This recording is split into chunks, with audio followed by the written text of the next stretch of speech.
करते हैं। ठीक है, देखो भाई, टॉपिक हमारा जो है, आज हम लोग जो टॉपिक करने वाले हैं वो है मोल कॉन्सेप्ट को समझना। इस चैप्टर में some basic concept of chemistry, पहला चैप्टर। इसमें अगर कोई चीज सबसे इंपॉर्टेंट है जो पूरी फिजिकल केमिस्ट्री को गवर्न करने वाली है, ठीक है ना, पूरी फिजिकल केमिस्ट्री को गवर्न करने वाली है, वो कॉन्सेप्ट है मोल कॉन्सेप्ट। समझ में आ रहा है? उस कॉन्सेप्ट का नाम है मोल कॉन्सेप्ट।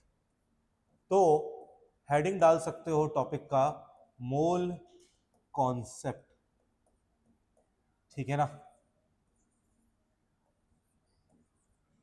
ओके, हिंदी में इसको कहा जाता है मोल अवधारणा, ठीक है, या मोल का सिद्धांत। देखो भाई, मोल कॉन्सेप्ट जो है, सबसे पहली चीज है कि मोल कॉन्सेप्ट, मोल होता क्या है, ठीक है ना।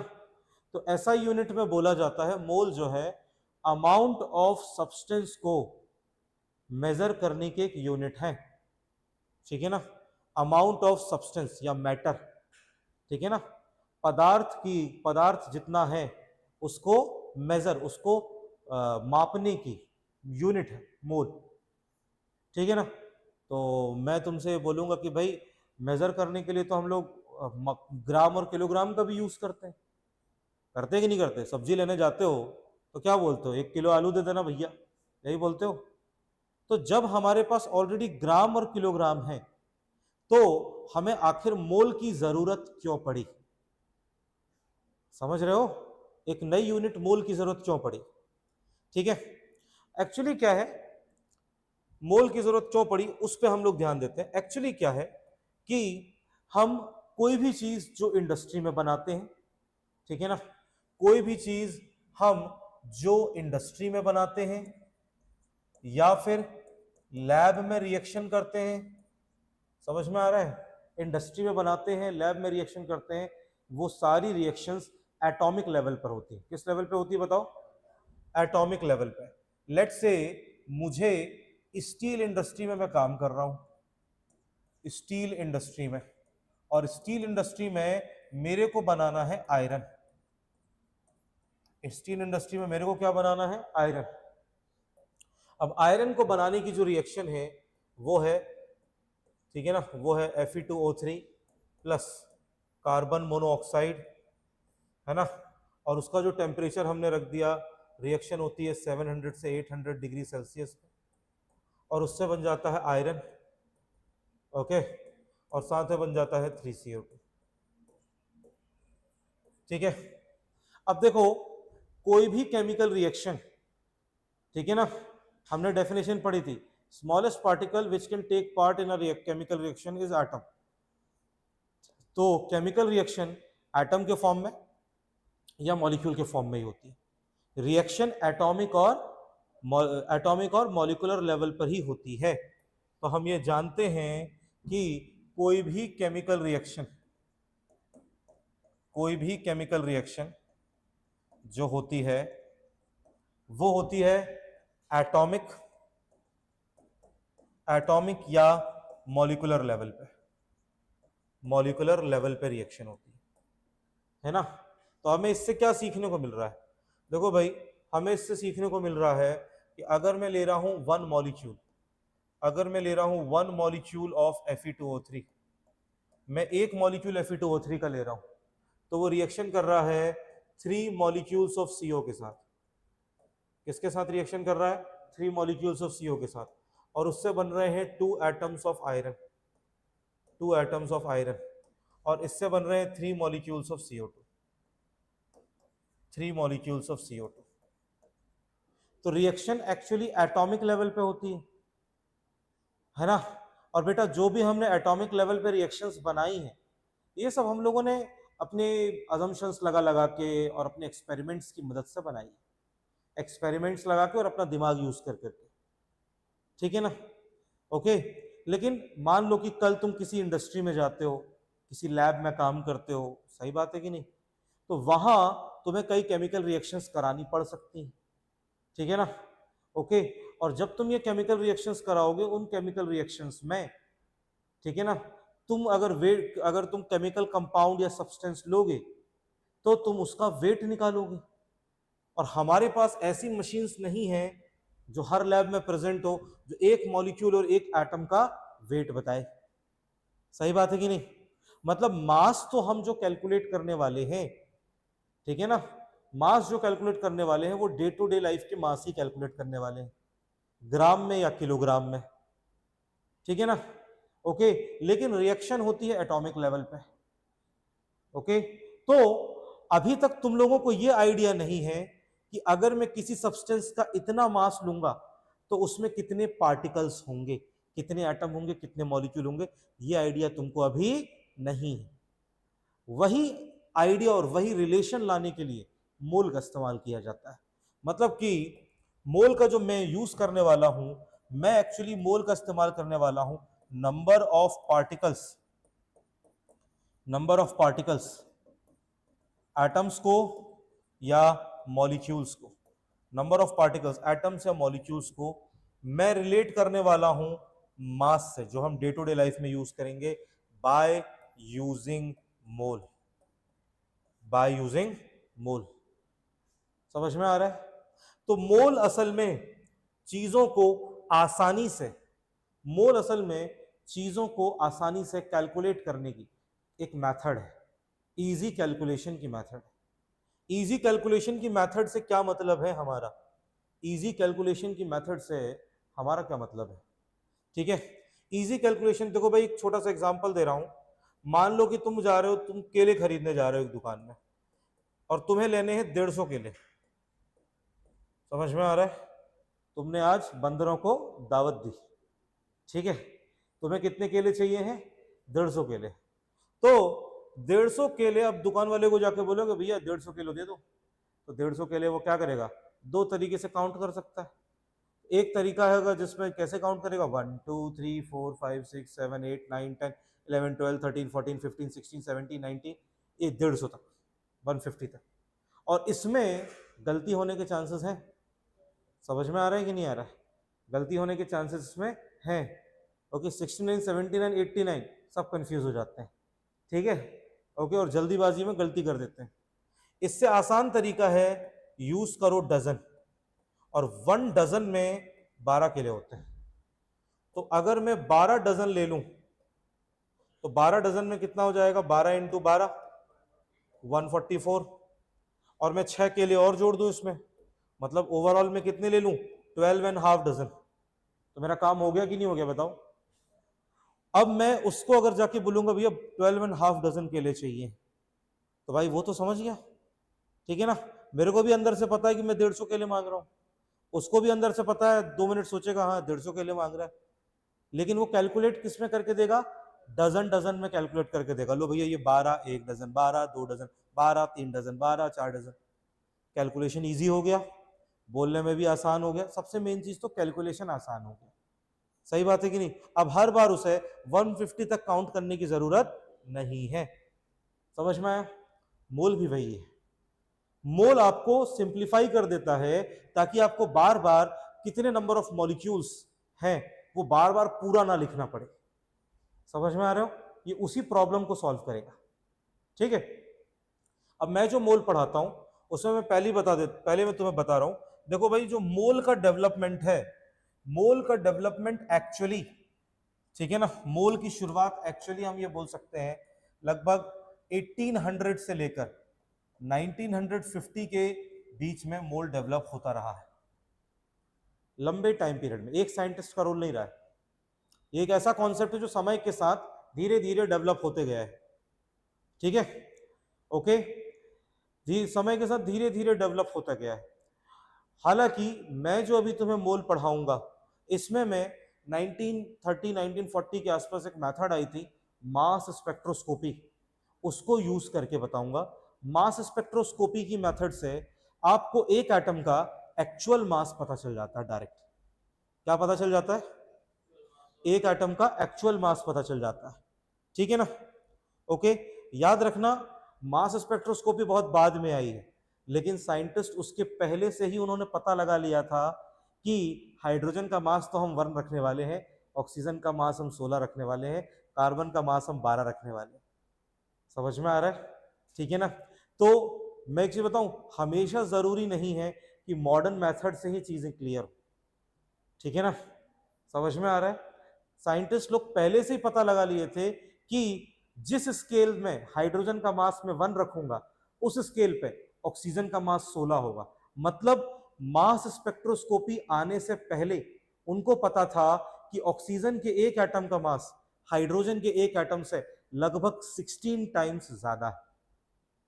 समझ में आया कि नहीं आया, ठीक है ना, ओके। ये चीजें उन्हें पहले से ही पता थी। हालांकि हम जो मोल पढ़ेंगे उसमें हम मास स्पेक्ट्रोस्कोपी का डेटा यूज करेंगे। समझ में आ रहा है। तो हम मोल पढ़ने वाले हैं। पहले हम लोग मोल पढ़ेंगे किसके लिए, फॉर एलिमेंट्स।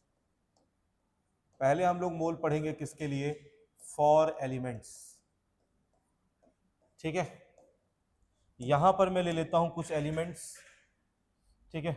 यहां पर मैं ले लेता हूं एलिमेंट्स और उन एलिमेंट्स का actual atomic mass, okay, actual atomic mass, ठीक है। तो एक्चुअल एटॉमिक मास हम कुछ एलिमेंट ले रहे हैं जैसे hydrogen, helium, carbon, nitrogen, oxygen. तो हाइड्रोजन का एक्चुअल एटॉमिक मास है 1.67 इंटू 10⁻⁻24 ग्राम। हीलियम का है 6.65 इंटू 10⁻⁻24 ग्राम, ठीक है।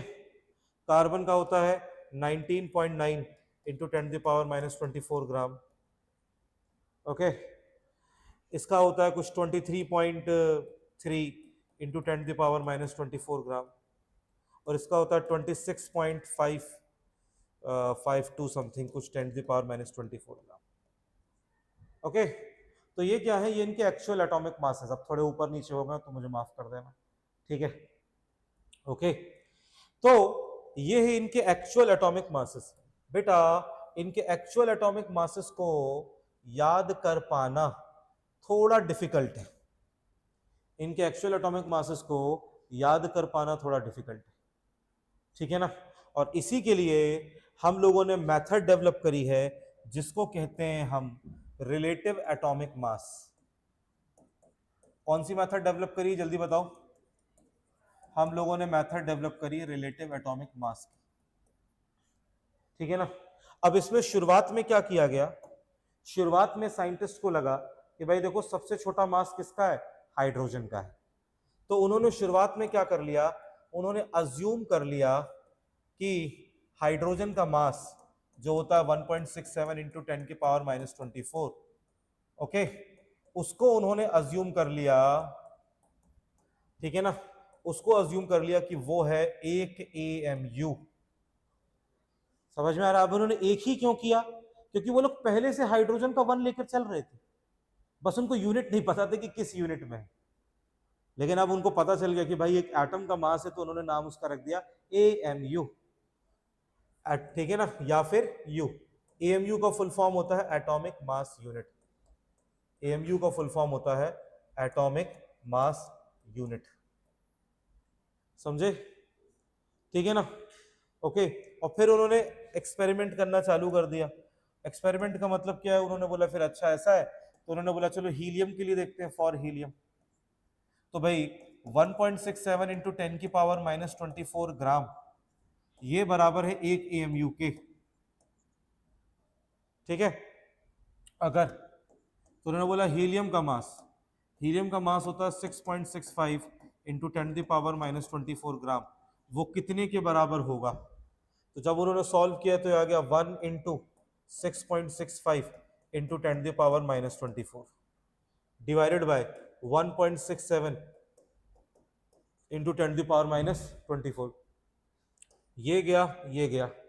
और जब इसको सॉल्व करते हैं तो हमारे पास आ जाता है नियरली 4 AMU। इसका मतलब यह है कि मास ऑफ हीलियम जो है वो 4 टाइम्स है मास ऑफ हाइड्रोजन के लगभग। समझ में आ रहा है। मतलब कि हीलियम का मास मैं हाइड्रोजन के रिलेशन में निकाल रहा हूं अभी, तो ये कौन सा मास हो गया, रिलेटिव एटॉमिक मास, ठीक है ना। बोलो भाई हाँ या ना।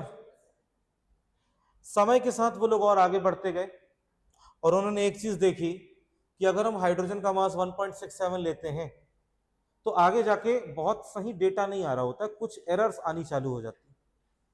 जैसे हीलियम का मास मैंने 4 बता दिया है, वो एक्चुअली 3.99 समथिंग कुछ आता है, या कई जगह 3.96 आता है हाइड्रोजन से करो तो। कार्बन कार्बन का करोगे तो और डिफरेंस आएगा। इसमें होता क्या, जब हम बहुत आगे चले जाते हैं ऐसे जिसका मास 60, 70, 80 या 100, 120 होता है, वहां एरर बढ़ने लग जाती है। तो साइंटिस्ट ने इसको सुधारा और अब जो है, अब 1 AMU के लिए अब बोलते हैं जो 1 AMU जो होता है अब वो होता है 1/12 times mass of carbon 12 atom. 1/12 times mass of carbon 12 atom, ठीक है ना, जिसकी वैल्यू निकल कर आती है 1.66 लगभग 1.66 इंटू 10⁻⁻24 ग्राम। तो AMU शुरुआत में 1.67 लिया था, लेकिन उसको तुरंत ही बदल दिया 1.66 में, ज्यादा अच्छा कैलकुलेशन हो जाता है, ठीक है। तो 1 AMU एक्चुअली क्या होता है, कार्बन 12 का जो मास है, किसका मास है बेटा, कार्बन 12 का जो मास है उसका वो 1/12 है। और इसी चीज से करना चालू किया तो हमारा निकल कर आ गया इससे रिलेटिव एटॉमिक मास, इससे निकल कर आया रिलेटिव एटॉमिक मास। और रिलेटिव एटॉमिक मास क्या निकला बेटा, हाइड्रोजन का रिलेटिव एटॉमिक मास लगभग आता है 1 AMU, हालांकि नई स्केल में ये 1.008 है, लेकिन क्या फर्क पड़ता है, थोड़ा सा एरर तो है ना, थोड़ा सा तो चलेगा। हीलियम का कितना हो गया 4 AMU, इसी से निकाला तो कार्बन का कितना निकला 12 AMU, नाइट्रोजन का कितना निकला 14 AMU, और ऑक्सीजन का कितना निकला 16 AMU।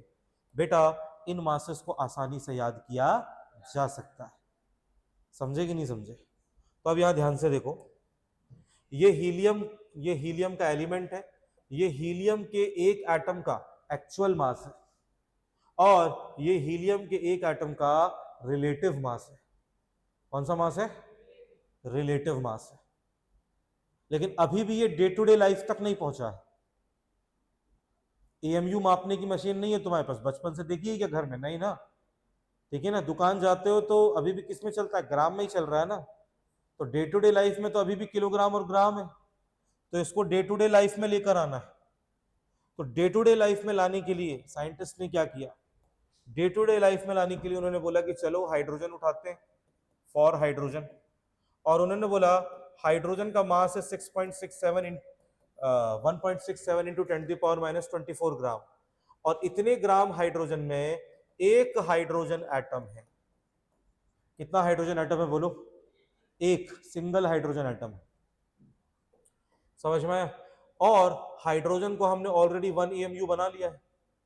साइंटिस्ट बोले क्यों डबल डबल याद करेंगे कुछ और, 1 AMU बोला है तो एक काम करते हैं, हम 1 ग्राम हाइड्रोजन में कितने एटम है निकाल लेते हैं। और जब कैलकुलेट किया तो ये आया 1, ये पूरी क्वांटिटी उठ के नीचे आ जाएगी 1.67 इंटू 10⁻⁻24, और ये वाला 1 जो है वो यहाँ मल्टीप्लाई में चला जाएगा। तो सॉल्व करके वैल्यू जो अप्रोक्सीमेटली आती है वो आती है 6.022 इंटू 10⁻23 एटम्स ऑफ हाइड्रोजन। समझे कि नहीं समझे।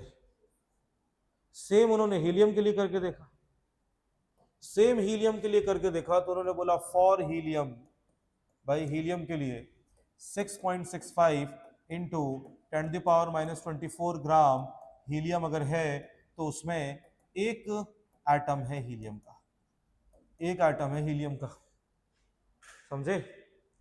तो हीलियम का मास वो क्या लेकर चल रहे थे 4 AMU।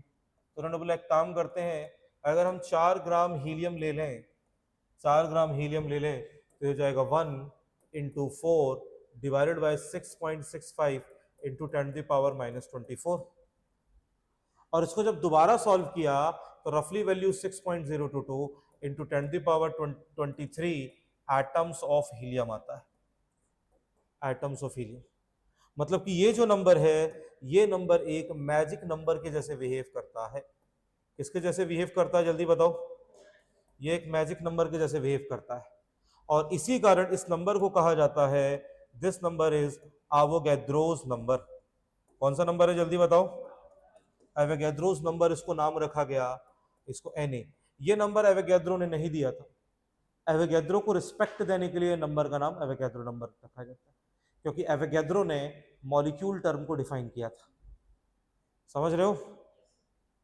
तो हम लोग क्या करते हैं फिर इसके आगे चल के हम लोग निकालते हैं मास ऑफ 6.022 इंटू 10⁻23 एटम्स। तो हाइड्रोजन के इतने एटम्स का मास आएगा 1 ग्राम, हीलियम के इतने एटम्स का मास आएगा, बोलो बोलो बोलो बोलो, 4 ग्राम, कार्बन का 12 ग्राम, नाइट्रोजन का 14 ग्राम, ऑक्सीजन का 16 ग्राम। और बेटा इसी क्वांटिटी को कहा जाता है, इसी क्वांटिटी को, इसको ही बोला जाता है 1 मोल। इसको ही क्या बोला जाता है? बोलो 1 मोल। 1 मोल, 1 मोल में, 1 मोल एलिमेंट में 6.022 इंटू 10⁻23 एटम्स होते हैं। 6.022 इंटू 10⁻23 एटम्स होते हैं इसमें। समझे? इसके बाद मोल को क्या किया जाता है?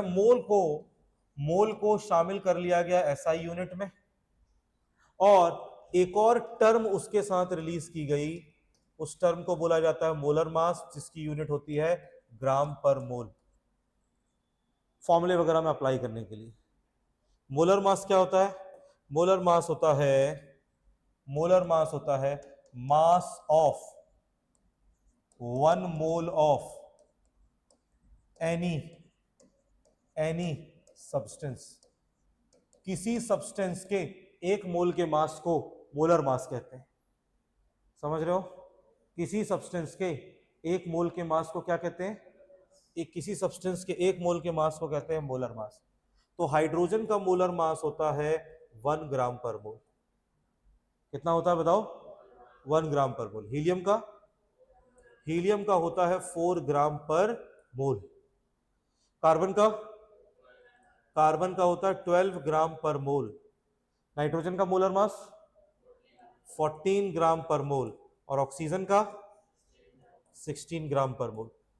देखो, इसको पढ़ाने से एक सबसे बड़ा फायदा होता है, आपको डिफरेंस पता चलता है कि एक्चुअल एटॉमिक मास क्या है, ठीक है ना, रिलेटिव एटॉमिक मास क्या है, 1 मोल का मास क्या है और मोलर मास क्या है। 1 मोल का मास और मोलर मास क्या है। जैसे ये नाइट्रोजन के 1 एटम का एक्चुअल मास है, ये नाइट्रोजन के 1 एटम का रिलेटिव मास है।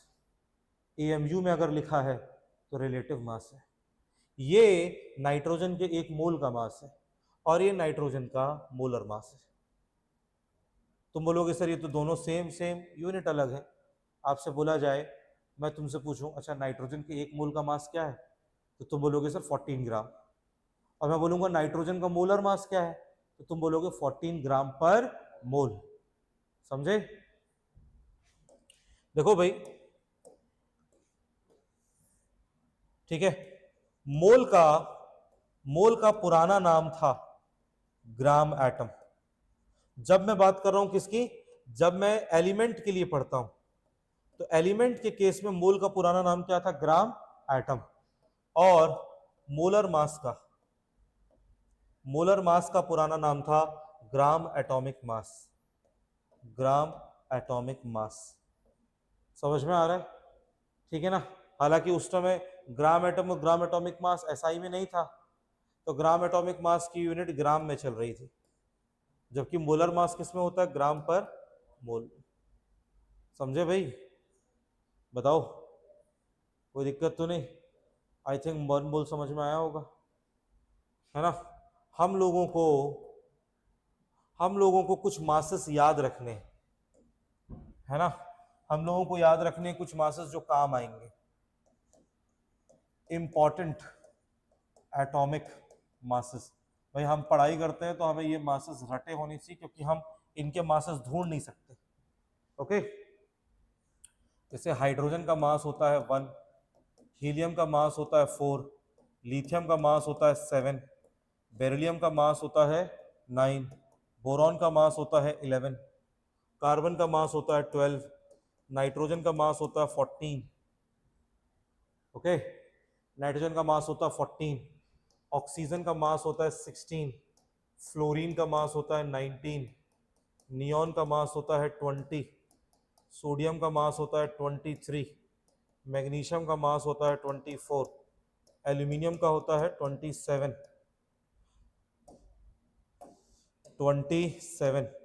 सिलिकॉन का होता है 28, सिलिकॉन का होता है 28, फॉस्फोरस का होता है 31, सल्फर का होता है 32, क्लोरीन का होता है 35.5। अभी नेक्स्ट वीक में आपको पता चलेगा ये 35.5 कहाँ से आ रहा है। आर्गन का होता है 40, पोटेशियम का होता है 39, कैल्शियम का होता है 40। इसके अलावा हमें याद रखना है आयरन का होता है 56, कॉपर का होता है 63.5, कोबाल्ट का होता है 59, जिंक का होता है 65, सिल्वर का होता है 108, गोल्ड का होता है 197, ब्रोमीन का होता है 80, आयोडीन का होता है 127। इतने मासेस हमें याद रखने हैं। ओके, चलो ठीक है। ओके, समझ में आ रहा है?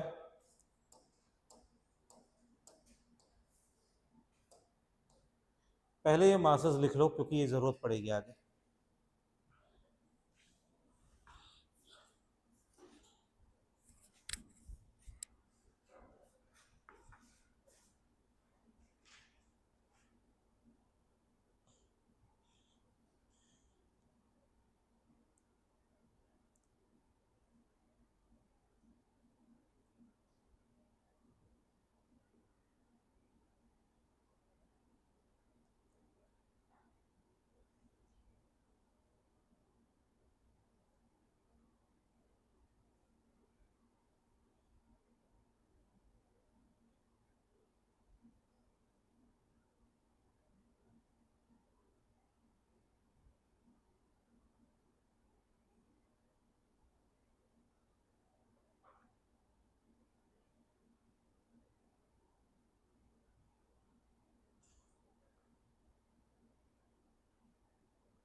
लिख लिया?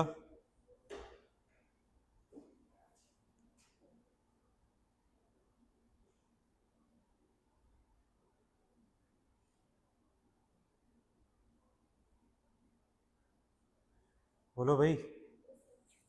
चलो नेक्स्ट अब अपने पास आता है इसमें बेटा इसको कहते हैं मॉलिक्यूलर मास। अब हम कंपाउंड की तरफ जा रहे हैं। नेक्स्ट है, इसको हम कहते हैं मॉलिक्यूलर मास। ठीक है, तो मॉलिक्यूलर मास निकाला कैसे जाता है?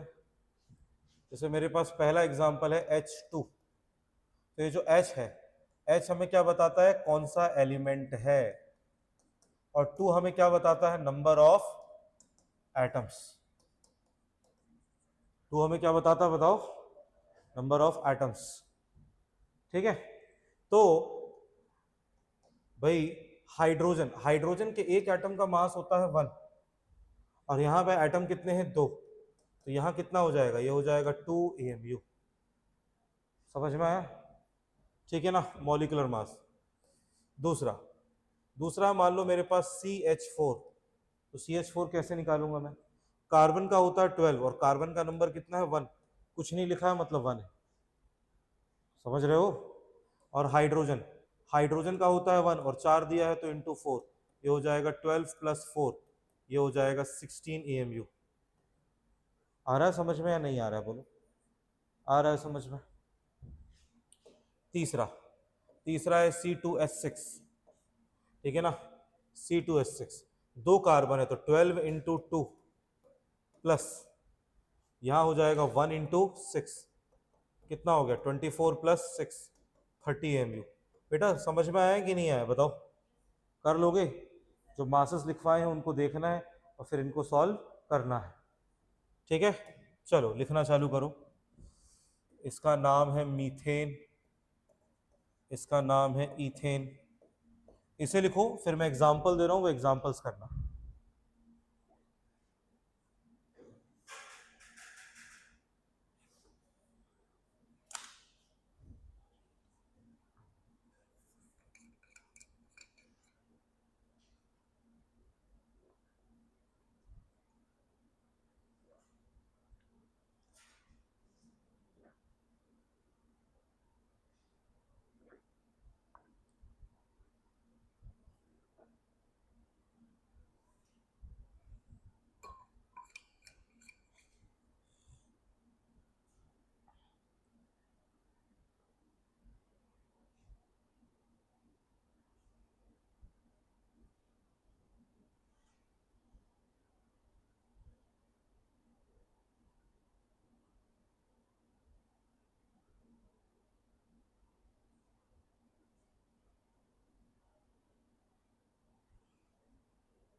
हो गया बच्चों?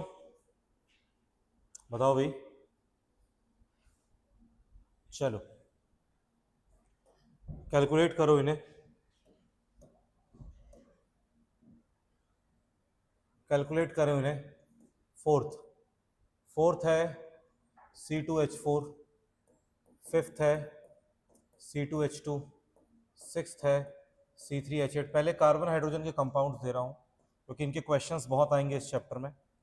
सेवेंथ है C4H10, एट्थ है C5H12, नाइन्थ है C6H6, टेंथ है C6H12O6, इलेवेंथ है C12H22O11।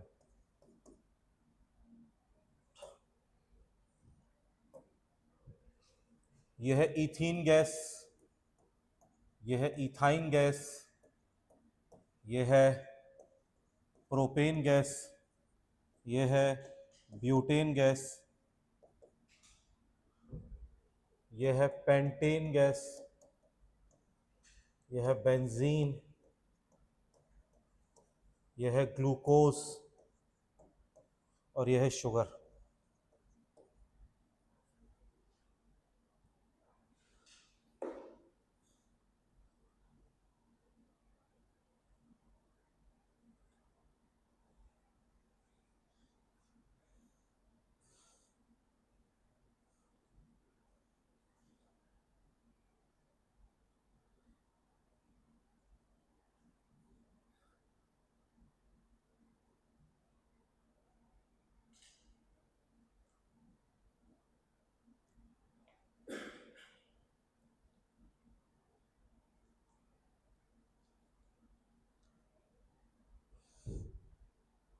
ठीक है भाई, बताओ।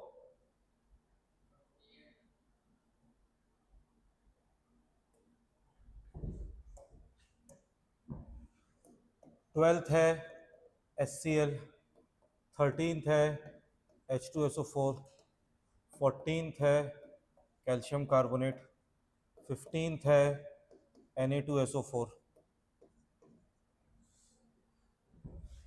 16th है Al2SO4 होल थ्राइस, 17th है Ca3PO4 होल ट्वाइस, 18th है CuSO4.5H2O, डॉट का मतलब मल्टीप्लाई नहीं होता है। 19 है COCl3.6NH3। ठीक है, ओके, चलो जल्दी कैलकुलेट करो।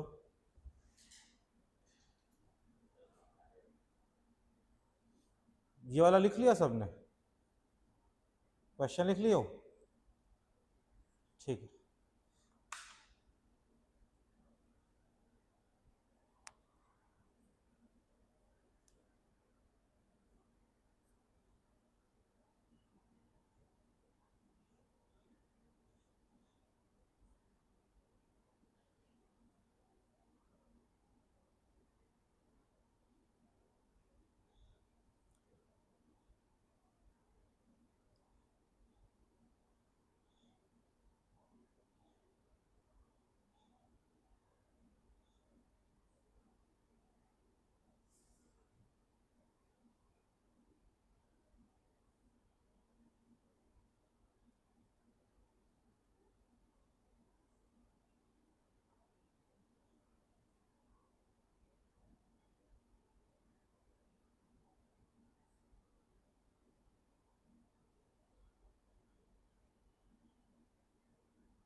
Fifty nine,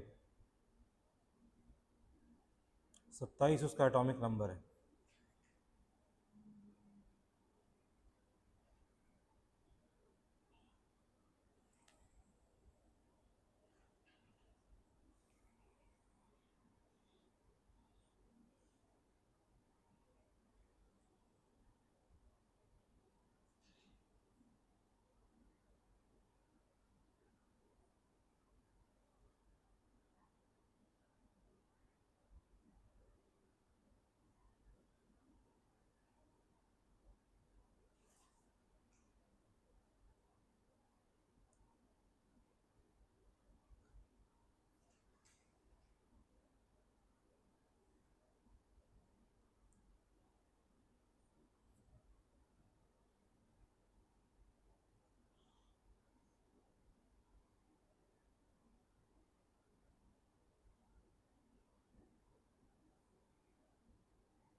63.5।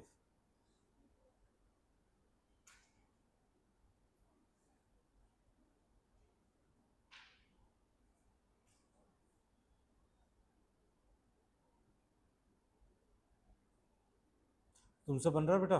क्या नाम है तुम्हारा? उमेर।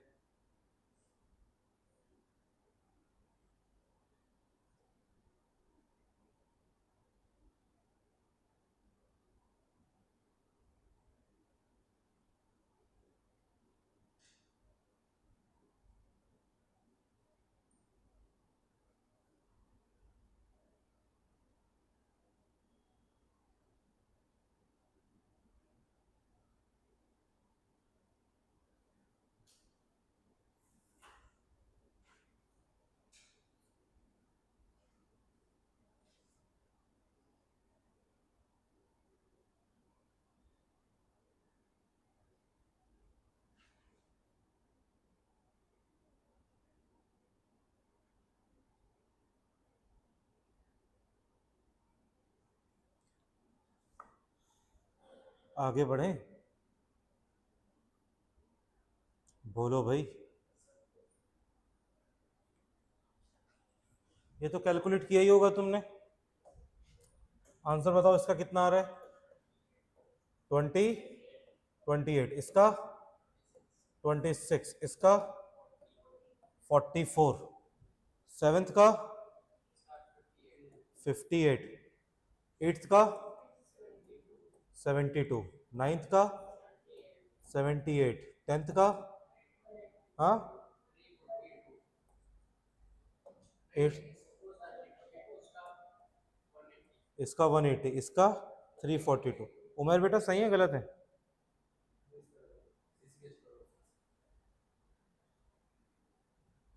ठीक है, चलो आई थिंक ये तो तुम निकाल लोगे, है ना? चलो एक आखिरी चीज और कराते हैं आज की क्लास का। बेटा मोल कॉन्सेप्ट, मोल कॉन्सेप्ट जो है वो देखते हैं फॉर कंपाउंड्स। मोल कॉन्सेप्ट देखते हैं फॉर कंपाउंड्स, ठीक है ना? कंपाउंड के लिए जब हम देखेंगे तो हम लोग यहां पर क्या लिख लेते हैं? यहां पर हम ले लेते हैं कंपाउंड्स, ठीक है ना? तो हाइड्रोजन, ठीक है, कंपाउंड्स, कंपाउंड्स के बाद यहां लिख लेते हैं, अब एक्चुअल ना लिखकर सीधे मॉलिक्यूलर मास लिख लेते हैं। तो मॉलिक्यूलर मास लिख लेते हैं। तो मैंने हाइड्रोजन गैस ले लिया H2, एक एग्जांपल CH4 ले लिया, C6H12O6 ले लिया, और C12H22O11 ले लिया। इन सब के मासेस हमने निकाले। इसका मॉलिक्यूलर मास है 2 AMU, इसका 16 AMU, इसका है 180 AMU, इसका है 342 AMU। समझे? ये है इसके मॉलिक्यूलर मास, ठीक है? अब ठीक है, अब मुझे फिर वही चीज करना है, मुझे इन मासेस को कहां लेकर जाना है? डे टू डे लाइफ में, जो हमने पिछली बार किया था, ठीक है? तो इसको कैसे करेंगे? लेट्स से मैंने एक एग्जांपल ले लिया H2 का। H2 का मास है 2 AMU। बेटा 2 AMU का मतलब क्या है? 2 AMU का मतलब है 2 इंटू 1.66 इंटू 10⁻⁻24 ग्राम। अगर H2 है तो उसमें एक मॉलिक्यूल है H2 का। समझे कि नहीं समझे बताओ? उसमें मॉलिक्यूल कितना है? एक मॉलिक्यूल है H2 का। समझ में आ रहा है? ठीक है ना? तो उन्होंने बोला भाई ये 2 AMU है, 2 AMU है तो 2 ग्राम अगर H2 है तो क्या होगा? तो 2 ग्राम के लिए फिर वही हो जाएगा 1 into 2 divide by 2 into 1.66 into 10⁻⁻24। और जब इसको सॉल्व करेंगे तो वैल्यू फिर से वही कितनी आ जाएगी? 6.022 into 10⁻23 molecules of H2, molecules of H2। समझे कि नहीं समझे? मतलब कि फिर वही नंबर आ गया हमारे पास घूम फिर के। हम यहां पर निकाल सकते हैं, क्या निकाल सकते हैं? मास ऑफ 6.022 इंटू 10⁻23 मॉलिक्यूल्स इतने मॉलिक्यूल्स का मास निकालेंगे तो हाइड्रोजन गैस के इतने मॉलिक्यूल्स का मास होगा 2 ग्राम, मीथेन के इतने मॉलिक्यूल्स का मास होगा 16 ग्राम, ग्लूकोज के इतने मॉलिक्यूल्स का मास होगा 180 ग्राम, और शुगर के इतने मॉलिक्यूल्स का मास होगा 240 ग्राम, 242 ग्राम्स। कितना हो जाएगा? 242 ग्राम, 342 ग्राम्स। इसका मतलब अगर तुम दुकान जाकर आज शुगर खरीदते हो, शुगर लगभग प्योर ही आ जाती है हमारे पास जो शुगर मिलती है, 342 ग्राम शुगर लोगे तो उसमें 6.022 10⁻23 मॉलिक्यूल्स होंगे, और इसको भी कहा जाता है 1 मोल। इसको भी क्या कहा जाता है? 1 मोल। तो 1 मोल में, ध्यान देना, 1 मोल में अगर मैं 1 मोल बोल रहा हूं तो उसमें 6.022 10⁻23 बेटा एटम्स हो सकते हैं। अगर मैं बात कर रहा हूं किसके? एलिमेंट की बात कर रहा हूं। एलिमेंट की बात करूंगा कि मैंने बोला 1 मोल आयरन है, तो आयरन तो एलिमेंट है, तो उसमें 6.022 10⁻23 एटम्स ऑफ आयरन होंगे। मॉलिक्यूल हो सकते हैं अगर मैं बात कर रहा हूं किसकी? कंपाउंड की।